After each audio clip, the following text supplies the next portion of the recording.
رحمۃ اللہ۔ پیارے بھائی، دراصل عوام کو گمراہ کرنے کے لیے خود ساختہ سوالات کریٹ کیے جاتے ہیں کہ آخری دن کی نماز میں رفع الیدین دکھاؤ، تو جو میں نے اوپر جواب دیا وہ سمجھنے والے کے لیے کافی ہے۔ رفع الیدین کرنا ثابت ہے، نہ کرنا کہیں بھی ثابت نہیں ہے۔ تو اب جب کرنا ثابت ہے اور نہ کرنا ثابت نہیں ہے تو یہی دوام ہمیشگی کی دلیل ہوتی ہے۔ اوپر والا جواب اسی کے تعلق سے ہے، اور شریعت یا قرآن و سنت یہ محتاج نہیں ہے کہ آپ اپنا سوال بنائیں، آپ کے سوال کی شکل میں آپ کو جواب ملے۔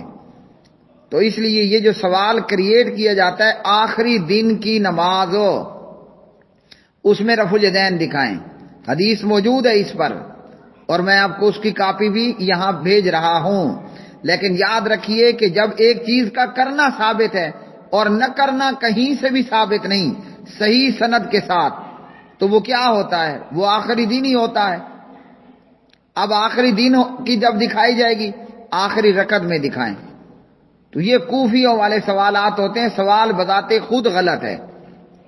اگر سمجھنا ہے انشاءاللہ اوپر جو جواب میں نے دیا آپ کی آڈیو کے ساتھ نشان لگا کر، وہی اس بھائی کے لیے کافی ہے۔ باقی میں حدیث انشاءاللہ بھیج رہا ہوں، لیکن سوال اس کے باوجود بھی ان کا باقی رہے گا، اور جواب یہی ہے جو اوپر آیا ہے۔